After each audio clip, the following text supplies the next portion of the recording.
മക്കളെ ഇന്ന് നമുക്ക് കൂന്ത കിട്ടിയിരിക്കണ വലിയ കൂന്ത നിറക്കാനാണ്. പക്ഷെ ഇങ്ങനെ ഇതൊക്കെ നല്ല വൃത്തിയുള്ള കൂന്താണ്.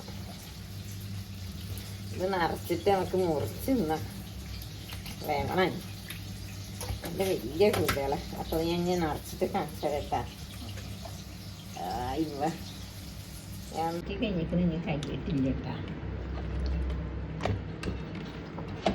ഇതൊക്കെ ചോർക്കുണ്ട്.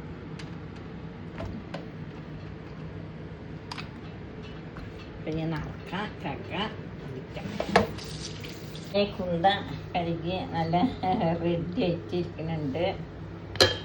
കുന്തൊക്കെ നല്ല റെഡി ആയിട്ടിരിക്കുന്നുണ്ട്. കഴുകിയിട്ടത് കഴുകും തോറും ഇതിൻ്റെ കറുപ്പിൽ ഇങ്ങനെ വരും. അപ്പം നമുക്ക് അരി നല്ല ചെറിയ അരി, ചെറിയ ഉള്ളി,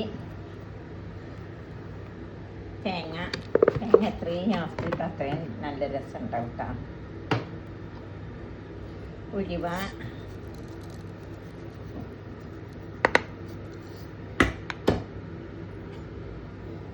പെരിഞ്ചീരം,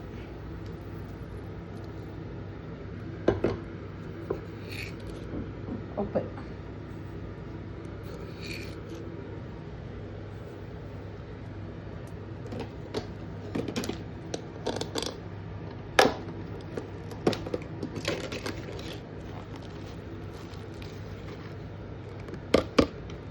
നാട്ടിൽ തേങ്ങ ഉപയോഗിച്ച് വെച്ചിട്ട് എന്നിട്ട് എന്താക്കാം രണ്ട് ഇതാക്കാം. അപ്പം തന്നെ ഒരു വാസന, നമുക്ക് രസമുള്ളൊരു വാസന.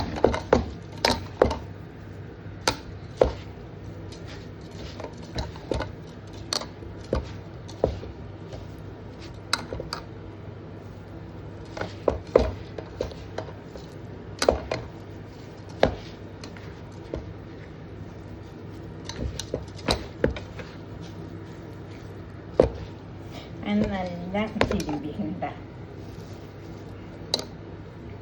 നല്ല തിരുമ്പി നല്ലൊരു മണം. തേങ്ങയും പെരിഞ്ചീരയും ഉള്ളിൻ്റെ ഒക്കെ മണം നല്ല രസമാണ്. എന്താ ഈ അരിയും ഇതൊക്കെ കുഴച്ചിട്ട് ഇതിലേക്ക് ഇങ്ങനെ നിറച്ചിക്കണ കണ്ട, ഇങ്ങനെ നിറച്ച് വെച്ചാൽ നല്ല രസം. എന്നിട്ട് ഇതിന് നമ്മൾ ടൂപ്പിക്സിലെ അതിങ്ങനെ കുത്തും. അത് രസമാണ്. ടൂപ്പിക്ക് കൂന്തൽ ഒന്നുമില്ലാണ്ട് വെക്കണം പ്ലീസ്. നിറച്ചിട്ടാ വലിയ കൂന്തത്ര രസം ഉണ്ടാവില്ല. എത്ര പോകുന്ന കൂന്തകളാണ് രസം ഉണ്ടാവില്ല.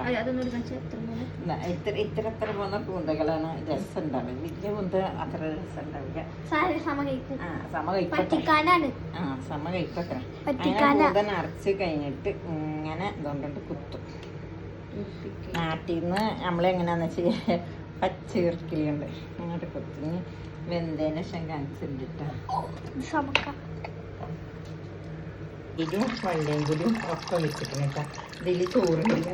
അപ്പം ഞാൻ എളുപ്പ പണിക്ക് വേണ്ടിയിട്ടാണ് ഇതാ ചോറ് കുറച്ച് തലകളൊക്കെ ഇതിലിങ്ങനെ കൂട്ടിയിട്ട് എന്നിട്ട് ഞാൻ ആ വെള്ളത്തിൽ എന്താക്കി ഇതിങ്ങനെ വെച്ച്. അപ്പം ഈ വെള്ളത്തിൽ ഇത് വെന്താൽ നല്ല രസം ഉണ്ടാവും. അരിപ്പക്കൊട്ടയിലാക്കിയിട്ട് ഇതിൽ വെച്ചിരിക്കണം. അപ്പോൾ ഇതിൽ രസമായിട്ട് കിട്ടും. ഇതിൽ കിടന്ന് വേവണുണ്ട്. വേവിട്ടിട്ടാ അപ്പം നല്ല ടേസ്റ്റ് ഉണ്ടാവും. എന്താ നല്ല ഉഷാറായിക്കണം.